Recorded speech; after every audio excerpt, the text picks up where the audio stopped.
Up in the I room. wanted to know what that website was that was talked about last week or the week before, whatever it was. Bobby, are you the one that uses it? It gives What you was all the the different context? Remind us. tech sheets or whatever it is. You talking about My Parts Help? Yeah, that's what it is. My Parts Help. The app. I think it's more of a web page than it's an app. Oh, is it a web page? Okay, I need to write it down. What is it for? It's for looking up parts? Yeah, so it's like a master cross-reference for Encompass, Marcone, Reliable, API.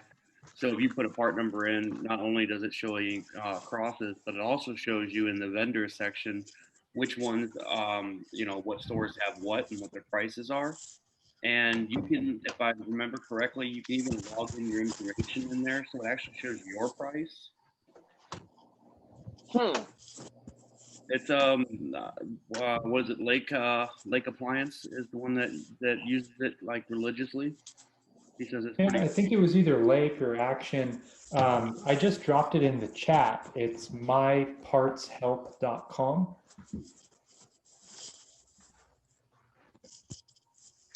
I'm gonna have to bookmark that. That's pretty cool. Yeah, it was when he mentioned it, it red flagged on me. I was like, huh, what? Yeah, it comes from the same. It looks like it comes from the same folks that put out the Blue Book. Do you guys actually use Blue Book? Please tell me no. No. We do. I've been using it for 16 years, damn near.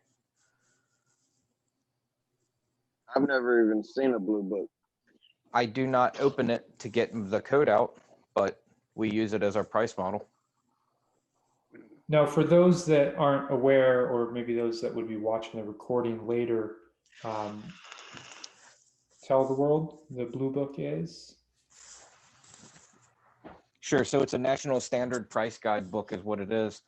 So there's realistically about 12 different codes, and each code is assigned a labor amount. So just for generic purposes, let's say they're 10, 20, 30, 40, 50, up to, whatever the last number is. So say it costs a labor code A to put in a motor coupler. It would be your service call plus labor code A, and that would be their national standard pricing for that job. That's really all it is. We use their rough guidance to quote jobs. Now, really all it is showing that we're always below national standard. We've always called it California standard because the pricing generally seems high. So we use it as a guideline, but we very seldom actually charge it. I use it to get approval. So I'm like, look, this is what they want to charge you, but here's what I'm going to do. Exactly. Now, That's another correct me if good I'm wrong, concept. but the Blue Book is all about flat fee pricing. Is that right? No, well, kind of flat fee labor. I mean, you can generalize your labor. Yeah. So it's, that way you're not I would say charging. zooming out, big picture, because I know that there are people out there that to pretty much like, this is my hourly rate, and then they give an estimate on hours, and then you have the other model of flat fee labor rates. Think of it like two sides of the river. You got company A and company B, both sides of the river. One company is going to look at, okay, here's what my overhead is, here's my salary, here's my cost, here's my, dispatchers, here's my trucks, my fuel. When you add up all those numbers and then you divide it by the workload, and that gives you what your rate should be per job. So that's company A, which we'll call honest A. And then you got side B. And side B doesn't go by any number beside a national standard and looks at, okay, well, California versus New York versus Florida, here's the averages for all these ones, and here's what your price should be. So regardless to what your overhead is or what anything else is, here's what the general guideline is that you can charge for. So those are the two different parts of the road. It's probably not fair that you said honest A and then backstabbing B, basically. They are different pricing models, you're right. But one, you're earning closer to what everyone should be earning. And with honest A, as you called it, you're probably underbidding, not making as much money as you're deserving. There is definitely more to the story. There is, and you're right. I retract my statement because like I'll float my estimates and I will move them around. To be honest, if I see somebody that's hard luck, I'll drop my prices down to whatever they can afford. If they're a normal call, it's a normal rate. My normal profit rate that I look for is $185 a job. So I'll tell you, I do something that's probably slightly unethical too. To be quite honest with you, it's probably really unethical, but it works a lot. So say I'm going to bid a job out, I might bid it out for $225. I know that I only want 200, but I'm going to bid 225 so that at the end of the job, I knock 25 bucks off, look like a sweetheart. They like that. And it seems to work really well. People love when you drop their bill. Hey, everything went smooth. I'm going to knock your labor down a little bit. It's not a lot, but every little bit counts. And they're like, oh, thank you. You get some nice compliments when you do something like that. And it's probably wrong, but it works. Are you familiar with Sub-Zero models? Not numbers, but yes. How about a 638 or 685 Pro G? What is the type? What is it? A side by side, a French door bottom mount? Side by side split, full size. Yep, compressors are at the top. Yep. Glass door. Sure. Glass door. Okay. $26,000 fridge. Okay. Yeah, big money I just went into today. So you came up there and you found a condenser fan blocked. A condenser fan defective, and drain lines totally jacked with gunk from the dirt and debris building up underneath there under that condenser, and just, clogged all three lines. This one does have a separate line for the ice maker. So one line for the ice, one for the freezer, one for fresh food. What would you bid that? I don't know exactly, but probably 300 labor service call plus plus the condenser fan motor. Yeah. I'd say probably around 300. Yeah. So about you try to get about $450 profit on that call. Yeah. So I looked up the condenser fan. The condenser fan for that Pro G, you have to buy the condenser to get the condenser fan. Okay, that changes things. It's more like $595 in labor. So that makes Blue Book on that particular job $1,000. $1,300 labor. That's a lot.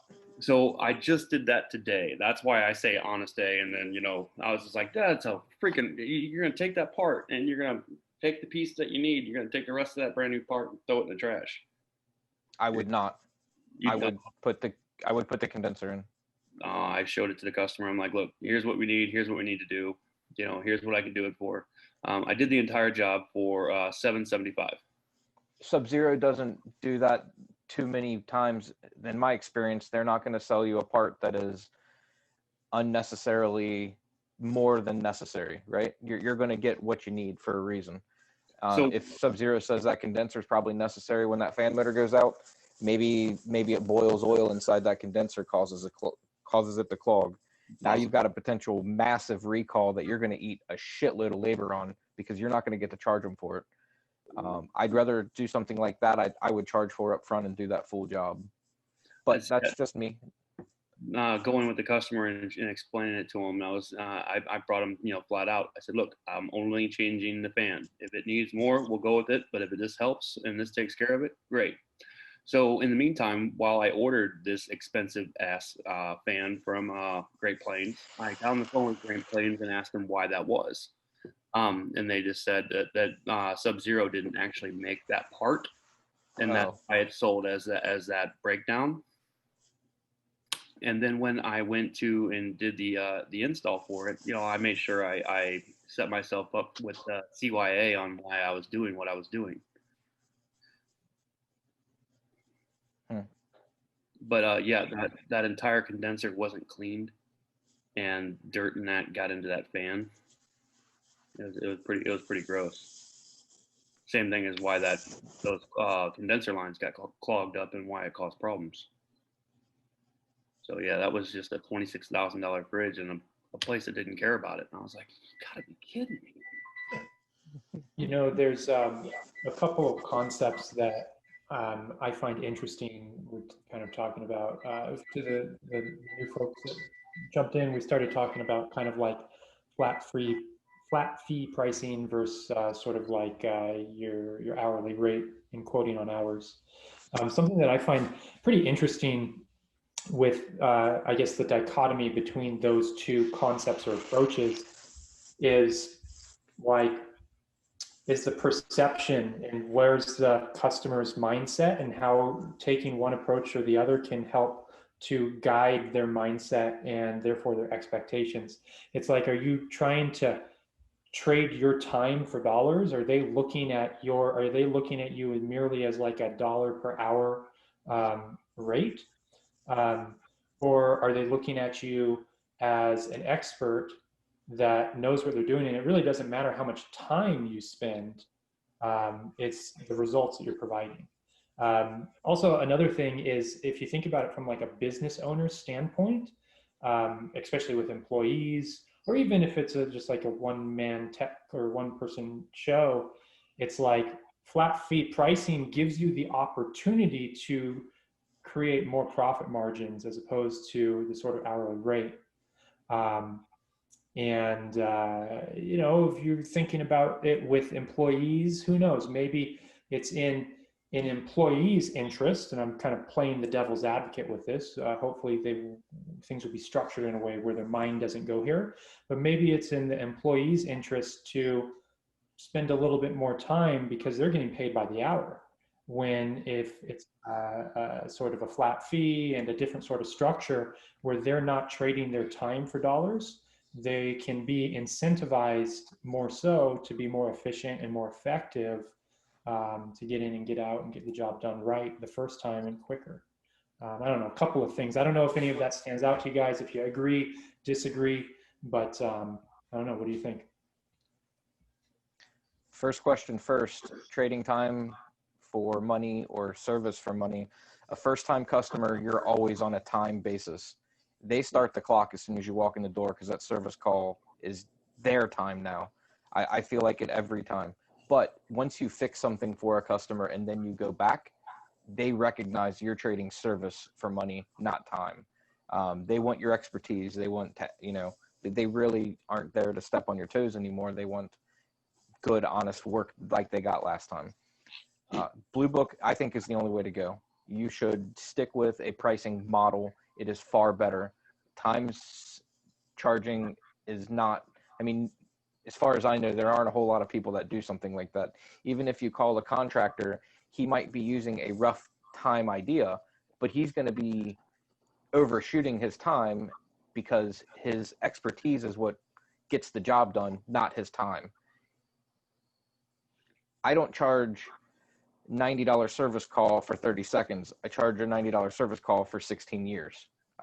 That's just how I look at it. As far as the employee getting laxed on the job because of a timing or a time-based wage, that's crazy. Nobody in the appliance field should be on an hourly wage. We should all 100% be on commission. That's the only way to incentivize, for one, and really incentivize honest work, because especially if you have a reputable company behind you that guarantees their work, you don't want to go back on recalls. That's losing money at that point. But if you're hourly, it doesn't matter where you're at, because you're going to get paid that, X amount of dollars per hour, whether you're fixing, not fixing, breaking, setting fires, it doesn't matter. Hourly wages is not the right way to go in the appliance field, in my opinion. Unless maybe you work for like an apartment building or something, and that's all you do is that complex of stuff. That would be a different story. But go on, guys. I agree. I think I do flat rate. I don't do Blue Book, but I do flat rate on everything I do. I never charge by the hour. I've never seen the Blue Book, but I tell the customer, $65 to come out, and most repairs are, I tell the customer, because you always get those calls where people say, well, how much do you think it'll be? I can't tell the customer over the phone how much it's going to be, but I can tell the customer typically what I've seen is going to be, 175 plus part or 125 plus part based on what they told me. But I agree with you. If you're doing hourly rate, that's not the way to go. Now, when you give that estimate, are you doing that over the phone or are you doing that in person? Typically, if someone calls me personally, I will give them a ballpark figure, and I'm like, don't hold me to it. But typically, because somebody calls me with something that I'm pretty familiar with, you give them a rough idea. I mean, most of the jobs that we do, my company does, are between 125 to 150 plus part. Right. Yeah. That's I can safely tell a customer that over the phone and know that I have no idea which part it's going to be, but it's going to probably be between 125 and 150 plus part. I try to focus towards the sealed system. I mean, it's just, we get to charge more, we get more money, things are better, but it is a harder market to fight for. It really is. But like right now, I got today nailed one. Tomorrow I have a Sub-Zero. Monday I have 2 LGs. So I've been trying to do what I can. Hey, thanks by the way, Mike Bond. I got that LG lined up on Monday. Now, Bobby, you were saying that sometime. Go ahead, Mike. I see you just unmuted. No, I was just right on. No, she called. LG couldn't get out there. I was like, I got the guy. Mm-hmm. Call this guy. Oh, dude, I will smoke LG on time frames any day of the week. Oh, yeah, that's what I tell him. I was like, he's not going to make you wait 2 weeks. He'll be out there. If he ain't out there this week, he'll be out there next week. So just so everybody else is clear on this conversation, St. Louis right now, LG ASC, what do you think the time frame is if a customer calls up and says, my fridge is not cooling, it's diagnosed as a compressor, I have a warranty, and I need to fix it? Month. 6 weeks. 6 weeks? Yep. November 22nd. Wow. Right? November 22nd is what they told her was the very first available that they could put her into. Yeah, they were real quick to authorize anybody to come out there is what she told me when she called it in. She was like, Mike, they said they'd authorize anybody. It didn't matter. Yep. So I'm loving it right now. And I saw in the pro chat that they were telling them that LOA is dead. I'm like, oh, bullshit. I can show you emails right now. I got like 4 today. Oh. Oh. So Bobby, you had mentioned that you were saying that you like sealed systems, you're going after them, but you said something along the lines of that sometimes it can be harder to fight for those customers or to gain those customers. What were you meaning there? All right. So your sealed system is one of those. When you try to shoot for sealed system, you're basically going into a category of refrigeration no cool, which I mean ultimately is a very popular category, and a lot of times it's hit and miss. I mean, if you get a Kenmore no cool, I mean, name the possibilities? Start relay, side by side. You got a defrost heater. You got the cold control. You actually have a Kenmore made by LG with a compressor. I mean, so and of those ones, how many are going to fix or say that they're not going to invest that kind of high dollar estimate and they're going to replace it? And if you go after a Kenmore and it's 20 years old versus 4 years old, so I mean, sometimes it can be hit or miss, on the calls.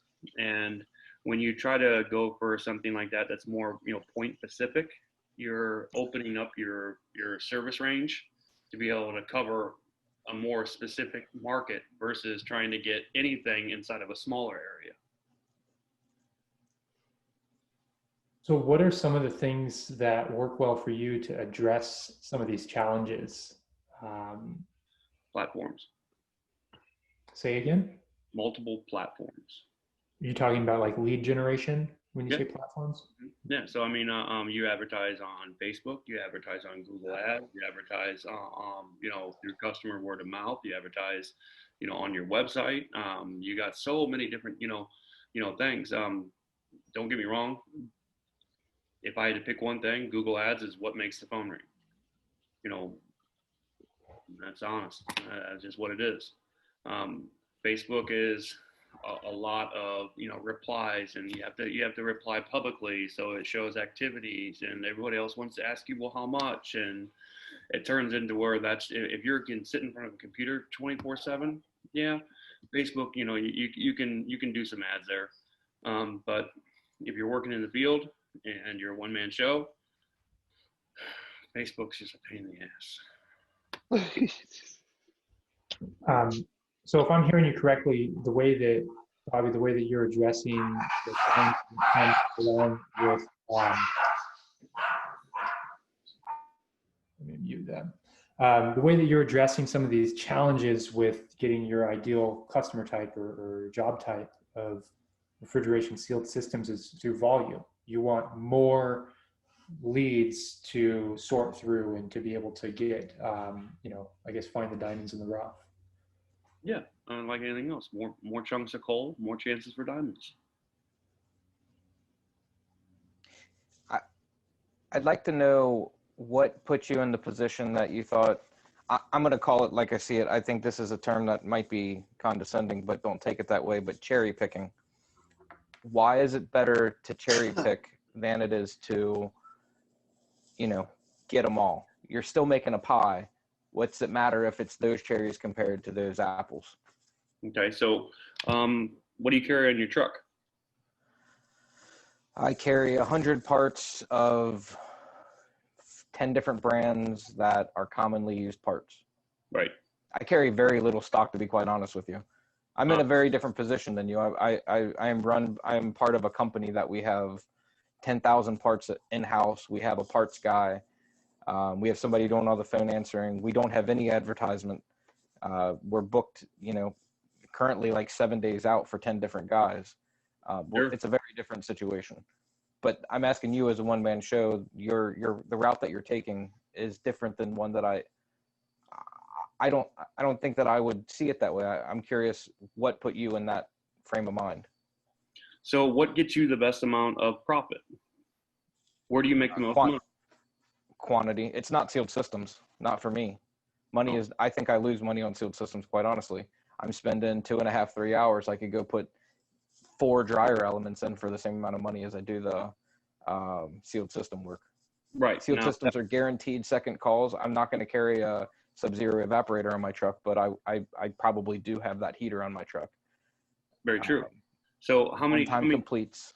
How many technicians do you have? We run 10 guys.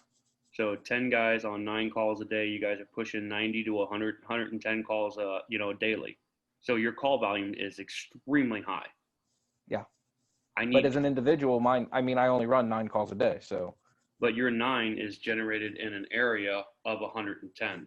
They're going to say zone 1. Okay, we're going to give that to you. That way your logistics is as small as possible. The difference is I need 5 calls to make my money for that day. 5 sold calls. 5. Well, yeah, any calls, any call I go out on. I don't need your overhead. I don't have it. I don't have to have that call volume there. So for me, being one-man show, it's just going to be, okay, I need 5 calls. I'm advertising and I'm already paying for my advertisement. So if I'm paying for my advertisement, what kind of calls do I want? Do I want those 5 to be dishwashers? It's really hard to hit 185 target market on a dishwasher when you can go buy a new one for $325 at the store. Now, if I go and do a refrigeration or a dryer call or something that actually has, a potential to make a higher, value of money, a higher profit, I only need 5. It's easier for me. It's easier for me to focus on, sealed systems or, stoves or dryers, things that have a higher profit versus trying to go over a large spectrum and take anything and everything I can. If I'm paying for my advertisement, why not pay for something that's going to work for me and gear my truck for, those specific things? So I have to carry condensers, evaporators, compressors. on my truck, cold controls, EVAP, fan motors, you name it. I have, and then I have a dryer tote with nothing but idlers and heaters and 838s and Whirlpool heaters as well. So because my volume is so low, I don't have to take and just open the floodgates and let anything in. I can really dial into specifics, and that's really where Alex comes in. I mean, So you're calling it quality, not quantity. Correct. That's how you're describing it. Yeah, I don't have an army of techs I have to feed daily. Yeah, I got you. A couple of things come to mind, and one is in the, now this would apply for a situation like Bobby, where there's active advertising, like digital advertising going on, where there's the ability to target specifically by a number of things, geography, whether people are searching for refrigeration, LG, no cool, whatever it is.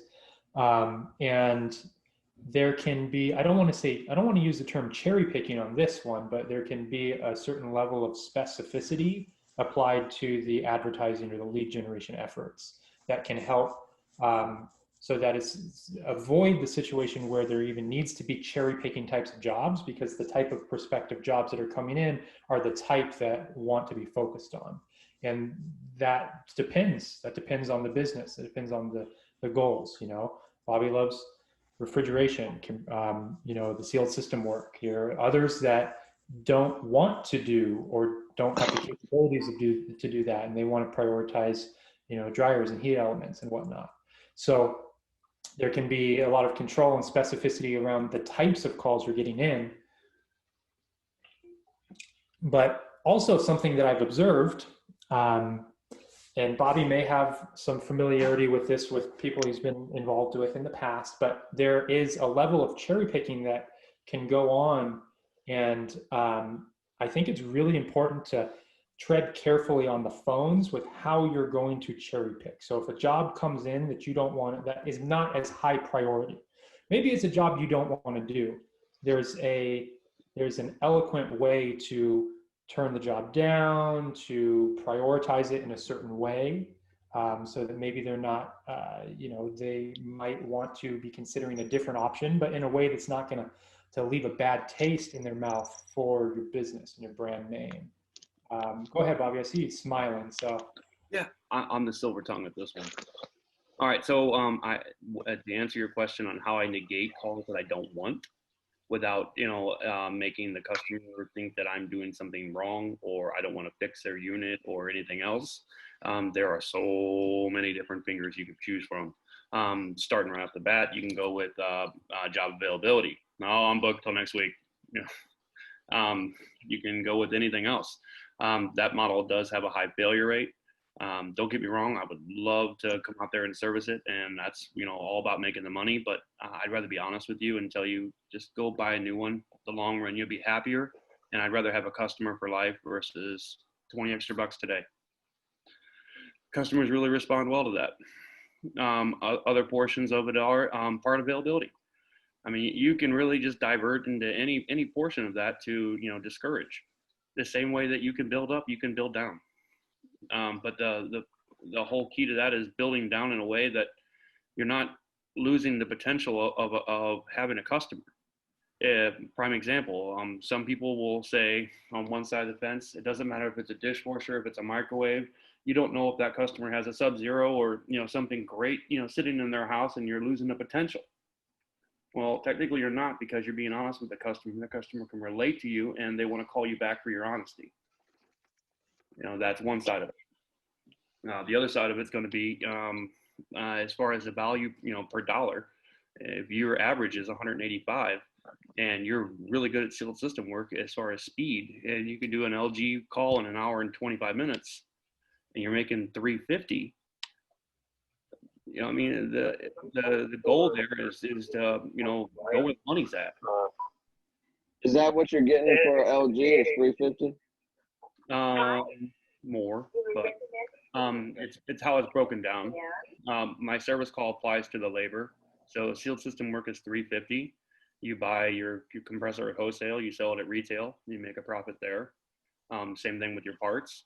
But what I do with mine is I run what's called a R134 kit, and that's just basically what I call it. And I charge it at 85 to 105, depending on what I'm doing. And the kit contains, the identification of flux, acetylene, oxygen, nitro, recovery, refrigerant, all the descriptions for all the basic stuff. So that is the materials that I need to do the job. This is the labor to do the job. So ultimately on LG compressor job is around 875, 950, and of which pull down 6. Sound right? Nice. Yeah, that's about. I got a buddy locally. I actually have 2 buddies. Y'all might know, and Andrew. I can't remember his last name. He runs the Appliance King. He's a member of the Apprentice group, but he does LG compressors, and he's making a killing out here. And then the guy that trained me, his dad, he's like in his 70s. He used to work for GE, and now he does LG warranty work. But really, they just send him job after job, and he charges $500 a pop. And I think LG supplies the compressor, correct? If there's an LLA or an LOA, yes. But the timeline of that is are you going to make your customer wait 6 weeks? Yeah, I don't know how he does it, but he has them ready on hand. Yep. Like when I call him, he has the compressor ready, and he can usually get there within a day or 2. I have 3 of them in my stock, and my how I do those is I even put it in writing. Like, look, your unit does have part coverage. You can use. I've done this with LG, plenty of times. You call LG, they contact me, they give me a CNN number for your ticket. I then use that CNN number to obtain a CNA number. Once I get the CNA number, then I can actually order parts. Once the parts are approved, then they ship it out. When my stock gets replenished, then I rebate you the difference of the compressor. So I have no problem sending you back, the money for the compressor, but you pay for it up front because your refrigerator is getting fixed today. You're not waiting 6 weeks. That might be what my guy's doing too. I'm not sure. Yeah, I posted this on that pro chat there, and a lot of people were like, "Oh, I'm doing that too." I'm like, oh, bastard. Hey, not to switch up, but one subject I would like to hit on at some point, and I think it would be good with Bobby and I believe Andrew as well, is getting into high-end appliances, because that's going to be my next venture. Yeah, that's because I fine. don't work on Sub-Zero, Wolf, Viking, any of that stuff, and that's my partner doesn't want anything to do with it, but I do, so I'm just going to pursue it on my own through my company, and then once I start making money hand over fist, then hopefully he'll jump on board. Andrew, what are you charging for evap heat exchanger on a Sub-Zero? You do those? Yeah, I rarely do the heat exchanger, but evap. So pretty much flat fee for a sealed system for me is $495 plus sealed system supplies. All right. So right about $600 for plus parts. So on a Sub-Zero, that's a $10,000 fridge. Sealed system work. Whether or not you do, well, I don't know why you don't do the heat exchanger. Most of the time, that's where the leak is. If it's unless it's a coated exchanger. If it's a coated exchanger, like on a 650 or higher, then yeah. But if it's like a 590, 601, 600, 650, good chance that you're gonna cut open that insulation and it'd be just solid shit. Have you ever paid it? I mean, okay. I've been most of the time, yeah, it's going to be the evap. But with that heat but exchanger, because of how crappy that thing looks, and the fact that heat exchanger is only $100, I throw it in there too. at any rate, TK, are there any appliances right now that you're afraid to work on? That I'm afraid to? Yeah. Samsung dishwashers and LG dishwashers. Well, that's different. Exclude Samsung dishwashers and LG dishwashers. Yeah, I'm not afraid of anything. I mean, Okay, I work then on. stop. Then don't Go be ahead. afraid of anything. That's the answer. Don't be afraid of high end any more than you are anything else that you're working on. That dishwasher works the same. That refrigerator works the same. Absolutely. And my hesitation from the beginning wasn't the appliances themselves, it was the clientele that comes along with them more so. Because like, I mean, I have extremely good customer service skills, but I mean, you get into some of them bougie people's houses and Bougie? yeah, the bougie people. Oh, bougie. Bougie. I think it's bougie.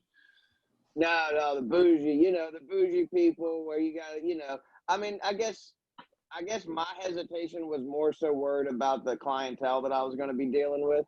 I know I can figure out how to fix the appliances. I mean, their ovens and stoves and refrigerators and everything work the same way that every other refrigerator works. When I'm sure there's little tricks you learn to taking them apart and stuff like that, but I'll get all that with time.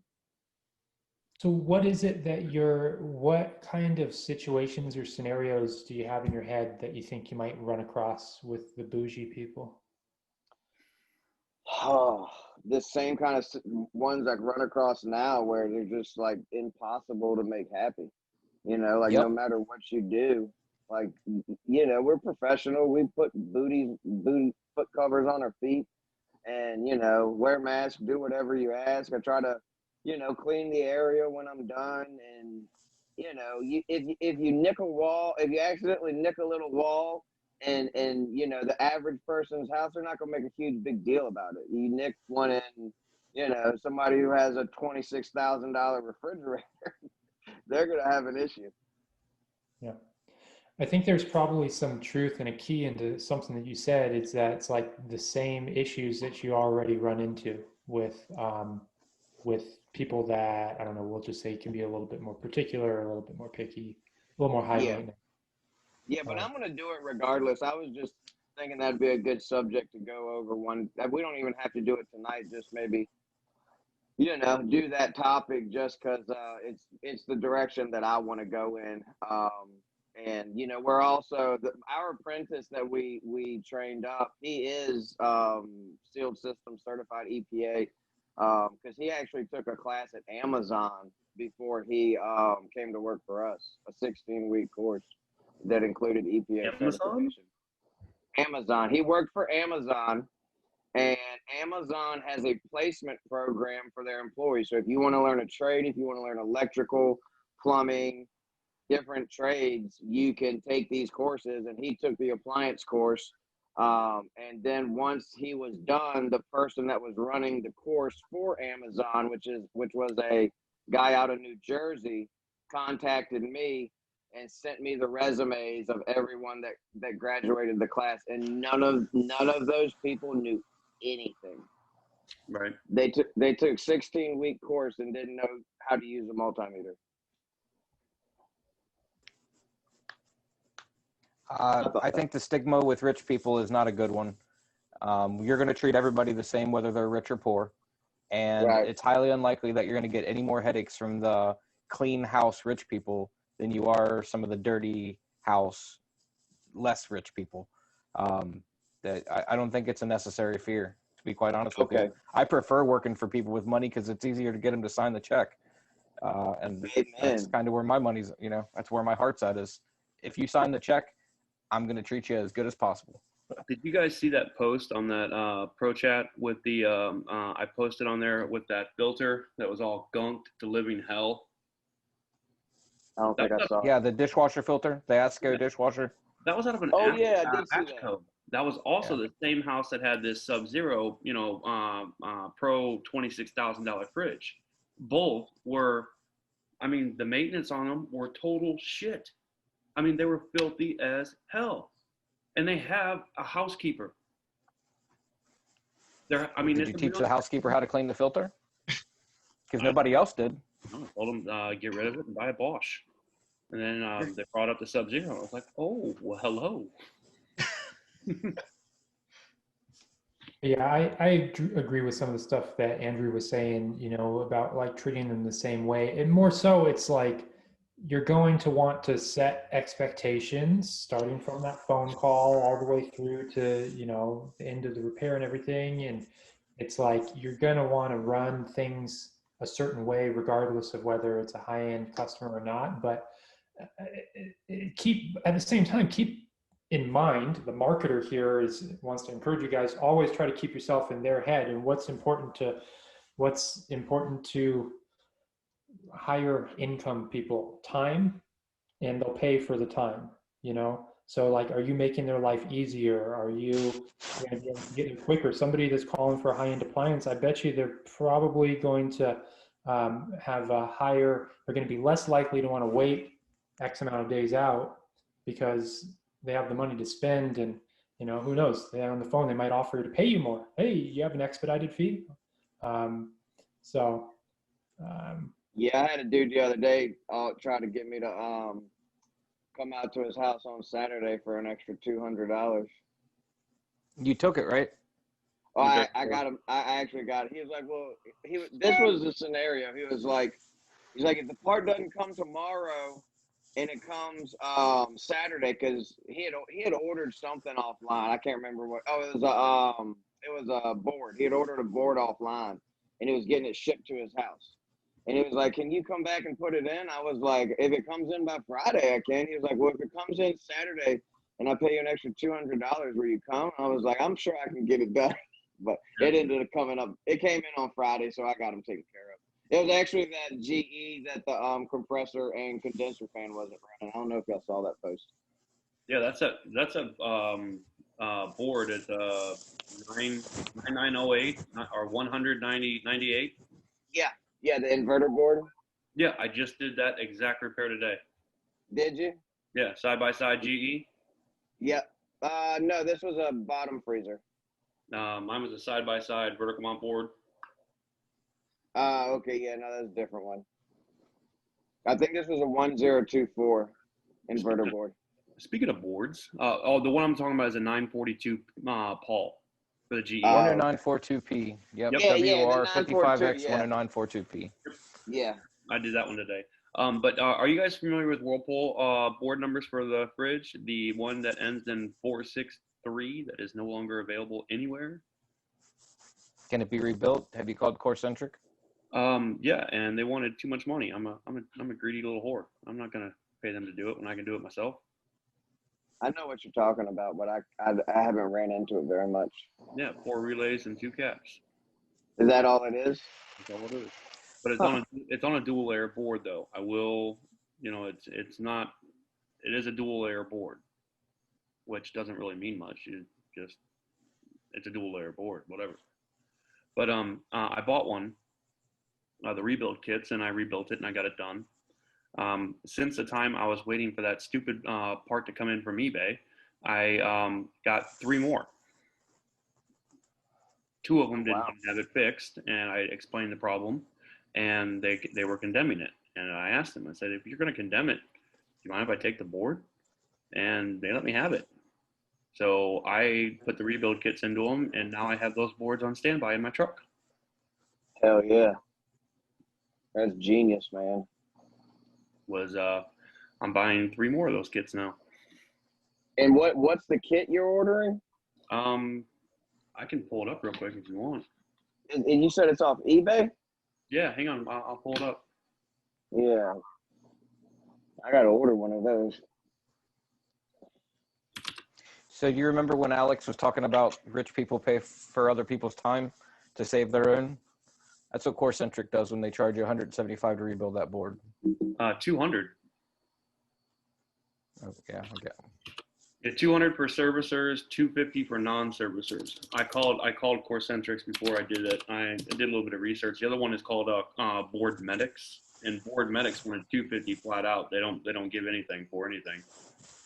Yeah, we do a pretty high quantity of business with Corecentric. I love it. They give you 6-month warranty. Did you say eBay or Amazon? eBay. Sorry, I didn't mean to interrupt you, Andrew. That's all right. Where's mine, man? This is not mine.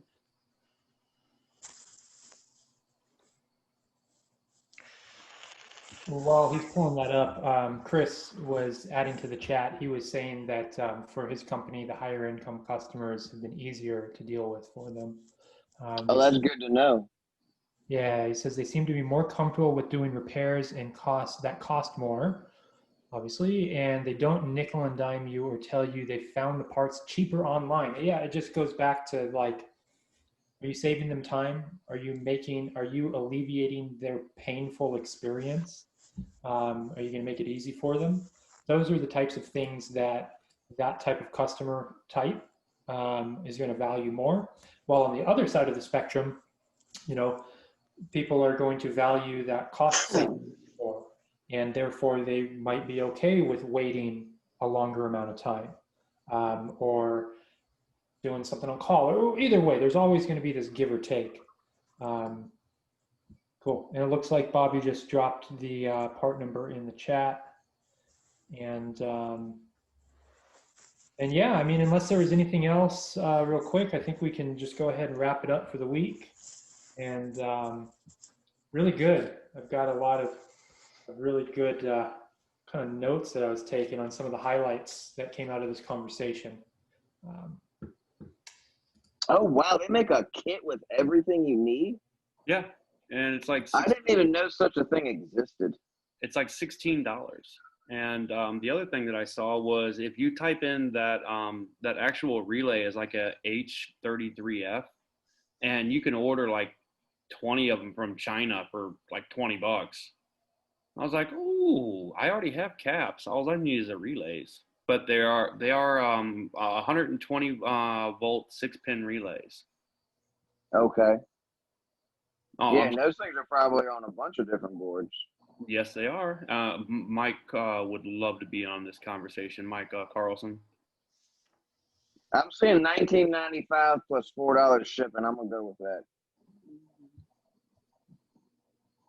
Thanks, man. I appreciate that. I bought the one that was that actually had the Whirlpool logo on the bag. I don't know. I feel more comfortable having an emblem. Oh yeah, $24.99. Yeah. I didn't know China was allowed to print Whirlpool logos. Yeah, and it says all spec right underneath of it. Right. But it has a Whirlpool logo. Yeah, it looks legit. It's company. Yeah.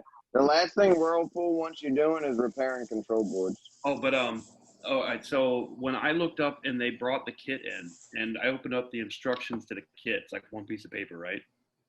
It has nothing but model numbers that this board goes into, and I kid you not, I lost count. I'm thinking it was like 100 models. I was like, okay, when I got those other boards, I was like, yep, I'm keeping it. Kind of like that jazz board. I mean, that was an incredibly popular board for a decade. Well, it's like those the other ones that are getting kind of hard to find on some models is those ADCs. And you guys switch those over to the mechanical on some of the Frigidaires. Mm-hmm. Have you done those?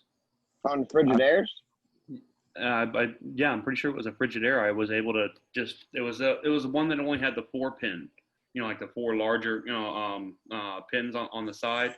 Instead of the ADC being up in the right corner, this one was the ADC that's right there by the damper and on the left-hand side of that side-by-side. Oh, I don't think I've seen that one. I'm not familiar with swapping one out for a Frigidaire, but for the Whirlpools, I've done many. Yeah, on that where that damper is right there, on that ADC was right next to it in a little white box. Mm-hmm. And I just took that one out, popped it in, pulled in a mechanical. In fact, I got one. Hold on.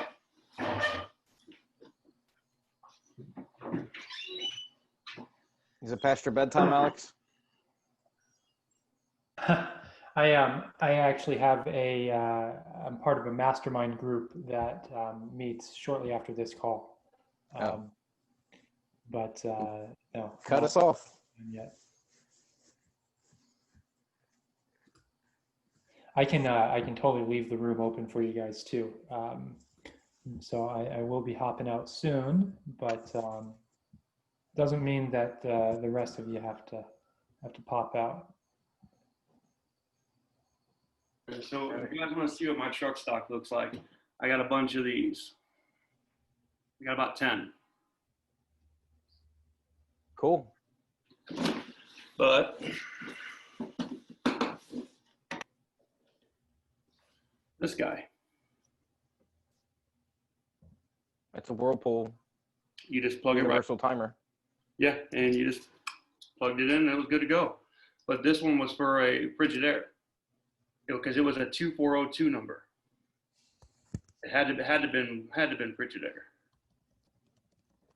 I'm not sure. I'm not familiar with a Frigidaire having anything other than like a 10-pin ADC in there. Yeah, that's the one on the right. That's like the actual plug-in connector, right? It's on the left next to the damper with the plug-in connector. Used to be a white box. Now it's an orange box with a whole wiring harness kit. You got to change the damper. If it's a 2-switch, you have to change it over to a 1-switch with the wire harness. This one was a white box and it was a 4-pin. Right on the left. I believe you. I'm just not familiar with it. Yeah, so I also carry a bunch of those stupid Whirlpool fans. I've been going through so many of those. And I did not know this until I looked it up. And in fact, I have the information. Do you guys know a lot about cross-parting? No. What do you mean? All right, so today I did a Whirlpool, and I have the ones outside, but I can get them if we want to go further. But Alex wants to leave. I know. Oh, no, you guys are good. Go after it. I want to leave too, so I'll see you all next week. Yeah. All right, Andrew. I'm gonna hop off. I'm gonna go ahead and pass over the host to Bobby, and you guys have the room for as long as you want. Let me grab that real quick, so I'll show you guys, because the fan was normally like $146, but it subbed over to a Samsung that was $16. Hey fellas, I know this is a little bit off topic, but I'm a part-time mechanic, and I was just trying to find a way, what would be the best way of going full-time with this?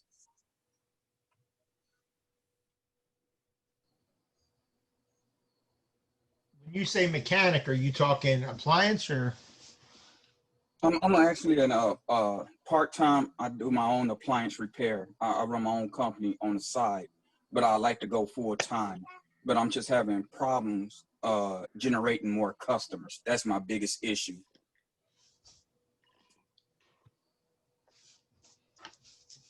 Well, I can tell you how I did it. I got in with several warranty companies in the beginning, and I did warranty work for a while for 3 different companies, and they gave me tons of work and it helped me get started. But I always tell people like this, and if you watch my YouTube videos, I say it in there too. Warranty, if you start off in warranty work, make it your start off plan, not your end game. Your goal should be to get out of warranty work, in my opinion. And that's what I was shooting for. I thought it would be, I ain't gonna say easier to get COD, but I was just trying to come up with more creative ways to get more CODs instead of just warranty. Because for me, warranty around here, it's hard to get a lot of work from warranty. It's very inconsistent. Yeah.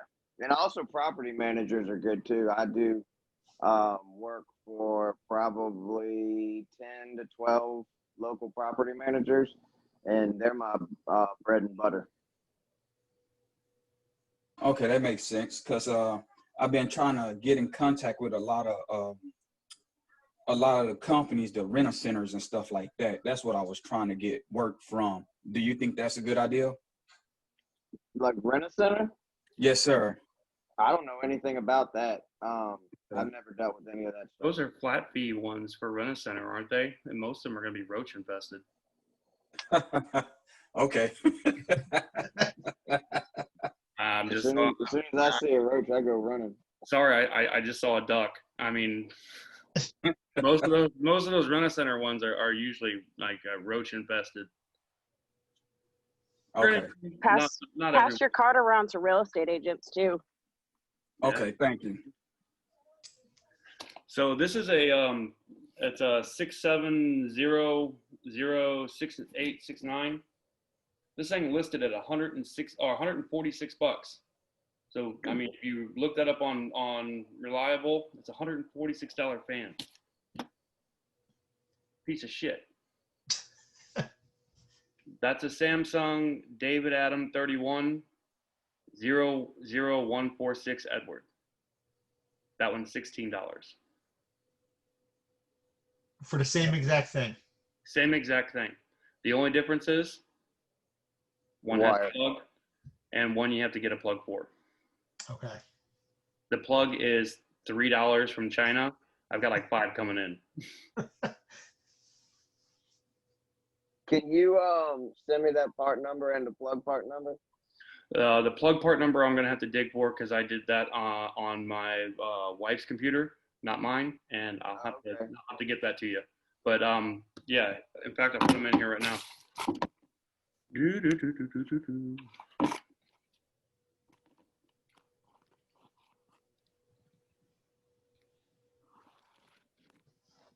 Now, Bobby, on that, when you do the pricing on that, do you just discount the price down to what? Or yes, you're still making off of the $16 versus the 146. Oh man, yeah. Okay, so it's 146. I'm with you, bro. I have this one on truck, or I can order this one. What do you want? Yeah, go ahead and put it in. I don't care what it costs. I got you. They're paying 146 because he has it on his truck. They're paying for convenience. Yeah, Yeah. they're not waiting. And I'll give you a 1-year warranty, just like Whirlpool. 90 days. 90 days. Oh, that's Samsung warranty. I'll warranty it as long as they warranty the part for it. So I mean, if I can still return the part, then we're good. If you know, so if it's a year and I can get a part on it, hey, I'm all for it. Okay. But I'm not going to warranty something that, you know, I only get a 90-day warranty on it, and 94 days it craps out, and I'm SOL. True. Right. Yeah, but you did get a 600 times markup on the part. So, you know what I'm saying? If it kept a customer happy, I'd warranty it for you. If Whirlpool if I was selling the customer a Samsung $23 motor, and I was writing it up, you know, I was selling it to her for what Whirlpool's selling it, I'm going to give her the 1-year Whirlpool warranty, just like Whirlpool does, regardless. Just because I feel like it was the right thing to do, especially if I'm charging her full retail. So as you can see, I bought the real thing. I bought the Whirlpool. Right. While I was looking for this one, because Marcone did not have it, and I had to overnight this stupid thing from Vancouver. When I was looking for those and trying to find it, that's how I stumbled across this one. So when I went into the home and actually played with it, yeah, I wanted to see if it would work. So I put jumper leads in it, you know, and ran it because I wanted to see if that pinout was going to be the exact same. And it was. Huh. So that's when I was like, "Ooh, eureka!" But they're also paying for the research factor of that too. Right, but when I go there and I show them the list price, typically what I do is, and like I do it, and I did it today even on a bimetal. I was like, I don't have that bimetal. I have one that'll work almost exactly the same for it. It's listed at 54. I sell them at 35. Like this one, to be honest, you know, I'd probably sell it for, you know, $100. I won't sell it for the 146 and tell them it's a Whirlpool. Mm-hmm. But at the same time, I'm not paying $146 for a stupid fan. I did it in this case because I didn't have something that would fit, you know, like it. But on my truck, I carry at least a dozen different types of fans. The only difference on this one was this was a 3-pin one. I had 4-pin, I had 2-pin, I had the little squirrely, you know, mount ones. I had the Subco, what is it, 5109, whatever it is.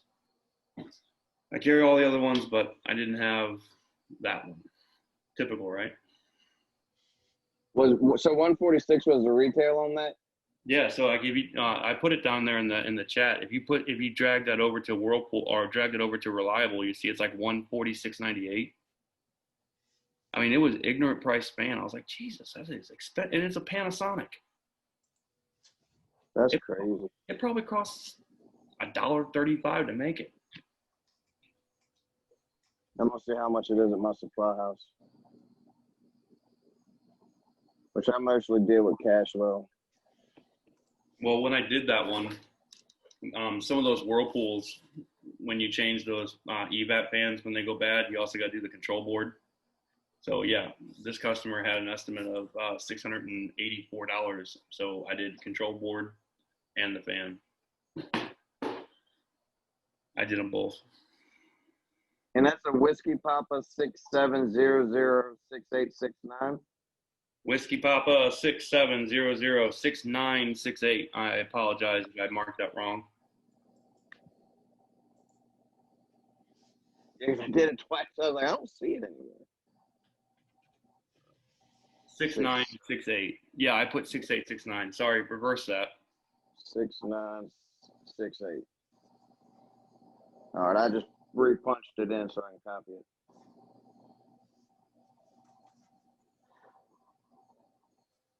Is it anybody's first time in the chat? Yeah. Yes. Thank y'all for coming. It's not my chat, but thank y'all for coming. First rule about Fight Club: everyone fights. Right. This is my The gloves first time. are I'd off. like to say thank y'all for y'all help tonight.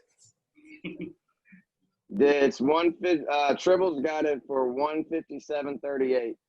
Isn't that ridiculous for that stupid thing? Crazy. I'm gonna order that Samsung one right now. Cashwell's $140.52 and it's on back order. Yeah, I found one at Marcone in Vancouver. So I overnighted it. I was like, I gotta get it. I mean, it was a $680 job. I was like, My Tribbles has it in stock. They have one in Richmond. who does? My local supply house, Tribbles. What's the wholesale on it? $157. The wholesale's $157. Mm-hmm. Oh no, wholesale is. I mean, I don't see the wholesale price. I only see the retail price. Oh yeah. No, retail that I saw in there was like $146.98. That's the other thing. Who do you guys use for your retail part markup? Who do we use for our retail part markup? Yeah, like what do you go by your part pricing? Do you do your own markup, or do you go by like a set guide? No, I just do my own. I usually I get really good pricing at Cashwell. Every time I buy a part, I think it's like I'm buying 20 of them or something like that. So like my pricing is really good on parts there. Typically speaking, I do if I'm getting it from Cashwell, I'm making enough money off of my wholesale to sell it to the customer for what they're advertising it for. I do the same. I use Reliable, and whatever Reliable has it posted as, that's usually what I'll sell it at. I don't try to go over that. That way I can be transparent and I can actually show the customer, look, here it is. Here's the distributor. Here's the retail, whatever. Yeah, we use Reliable as well for their prices. Chris, what company do you work for? My own. It's Chris Kelly's Appliance Repair. Oh, kudos. Cool. Yeah. How long you been in appliance? 5 years.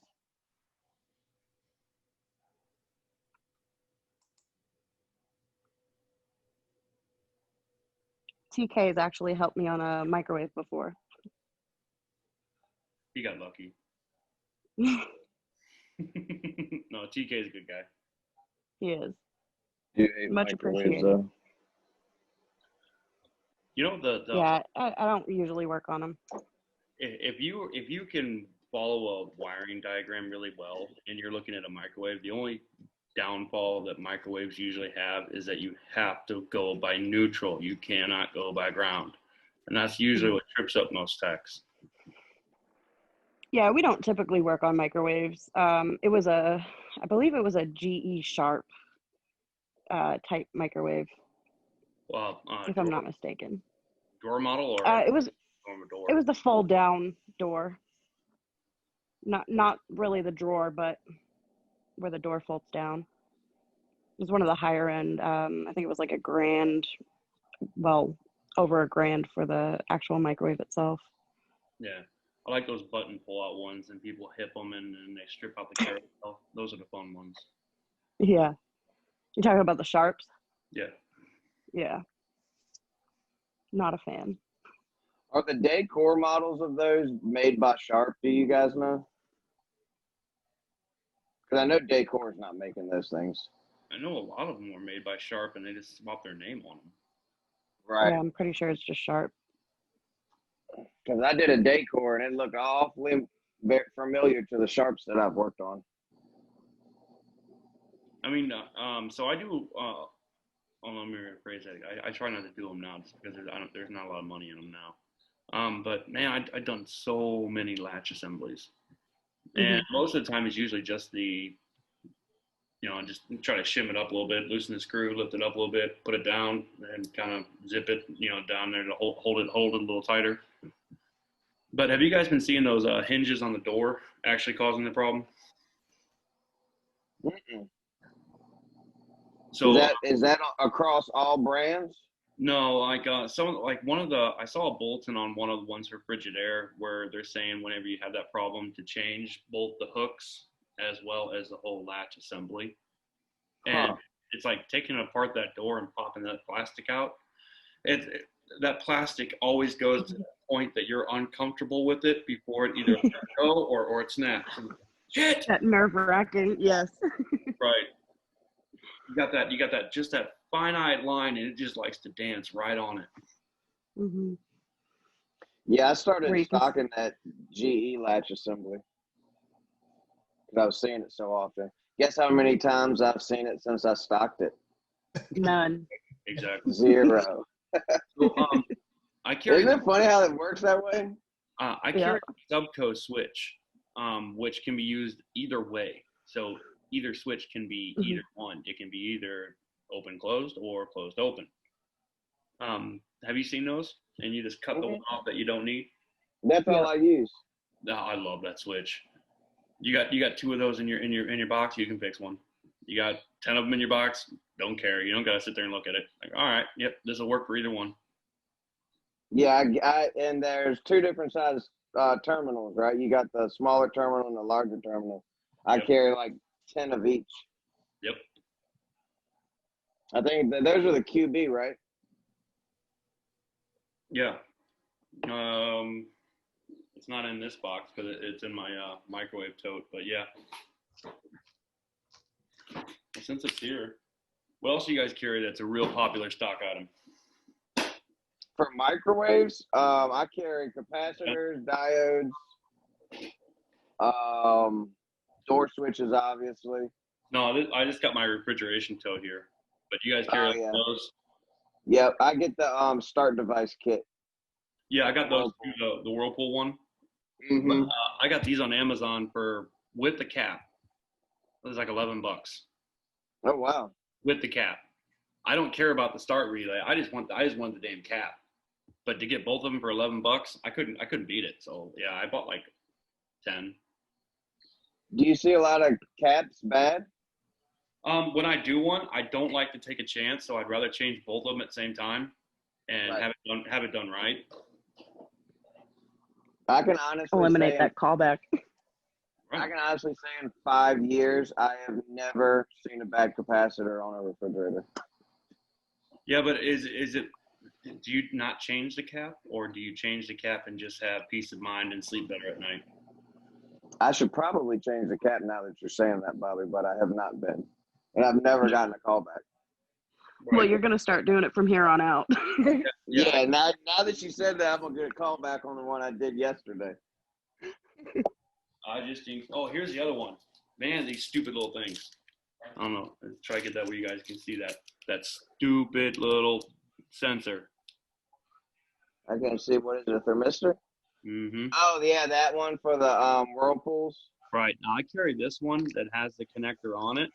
And I can cut the connector off if it's the other one, that you got a pigtail. But if it is the one with the connector, sweet. I just clip it in. I'm done. I'm tired of not having that stupid thing. Are you next to your truck or something? How do you got all this stuff out? I brought one of my totes. Oh, okay. Because you're in a garage. I thought maybe your truck. Like I was gonna say, show us your truck, man. Oh, I got a 2020 Ram I ride in every day. Nice. Yeah, so I also carry the thermistor, the thermostat. I also got the one for the bimetal. I Is see. that the 10025? I don't know. I took it out of the packaging. I just know what it is when I see it. It's got the little GE Is it one, a right? DE? what? GE? Whirlpool. Oh, Whirlpool.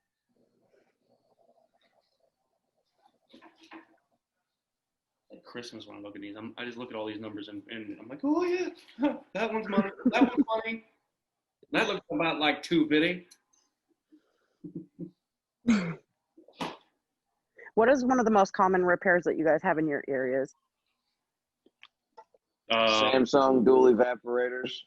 Yeah, I was getting ready to say, you gotta be at least appliance specific. Fridge, dryer, what? Fridges. Fridges? Yeah.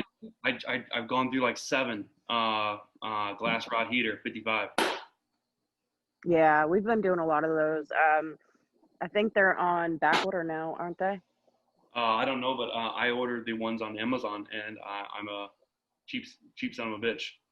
Yeah, I'd ordered that kit that comes with the thermistor, Yep. the bimetal. Yep. Yep. Yep. That I ordered 6 Okay. of them. And it's like 19. Let me find out. It's like $19. Yep. $19.95. You get everything. It comes with they all come with a 1-year warranty. Mm-hmm. It's what is that? Blue Star, isn't it? Blue Star. That's it. Yep. Okay. So a lot of guys don't want to. And either a lot of guys don't really use generic parts or they don't want to admit it. I'll admit it to all of you. I use lots of generic parts. Yep. Oh, here I'll even pull up my order. Now, with that being said, I'm honest about it when I use generic parts too. So I just got one. It was a the Fisher Paykel bearing kit. Marcone didn't have any, and I found one on Amazon for $109. I can't complain at that price. $100 for the bearing kit. I was like, take it. It'll be here in 2 days with Amazon Prime. And what was that for? Fisher Paykel, the top mount dryer bearing kit. I've never worked on one of those. Really? I've never. I've only seen a Fisher Paykel. I've never worked on one. Oh, here's a good one. All right. So do you guys do those the 4-wheel kits and the for Samsung and Whirlpool? The DSAM kits or The DSAM kit. Yeah. Do you take that little belt out of the bag and just throw it in the trash and then grab a real belt, put it in there, and then use that as a kit? I use the 341, Yeah. 241. What was that number? 341, 241, the Whirlpool belt. the world. It fits all Yeah. the Samsung. The belt. So I'm stocking up those belts because I don't use them. I tried, and they're like an inch too small on every Oh, single. really? On if it's out of that DSAM kit, I would bet you a 6-pack. Pull them out and like stretch them out to the one you're working on. You're like, this one's shorter. I mean, it literally Yep. is about an inch shorter. And Yep, they are. when I put them on, it's like, damn, that's tight. I mean, you really got to pull that tensioner over to get it around that pulley. But the problem with it is a customer does a heavy load, it overloads the motor and shuts it down. Mm-hmm. And it's bitten me in the ass 3 times, and that was the 3rd strike. So I won't put them in no more. But I'm getting a surplus of them. But when I start looking at some of these units and I'm measuring belts, I'm like, fuck it, I'll just go outside and just measure the belt. Oh yeah, this one's this long. Okay, which one do I got that'll fit? And line it up and get it done. Yeah. Yeah, that's what I do. Yeah. It's like, What? is that a 231? Yep. Where are you from, Chris? North of Houston, Texas. Oh, Texas. Where are you from, Bobby? St. Louis. Cool. And who else we got in here? Where are you from, Ed?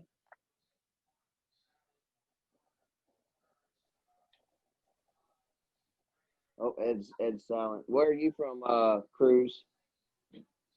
Madison, Wisconsin. Wisconsin? Hell yeah. Jesus. Cool. Well, I got to jump off here, guys. I got to go tuck the kids in, but I appreciate the time, and I'm going to hopefully jump on it next time. I invited some more people to join us, so hopefully next week. I told them like 30 minutes before this. Hey, before you jump off, TK, what were you talking about with that, some walkie-talkie thing? Oh, so it's do you know Brandon Lucero? He runs the TMM appliance repair on YouTube. No. So I really don't like watching YouTube videos on how to fix appliances. That's like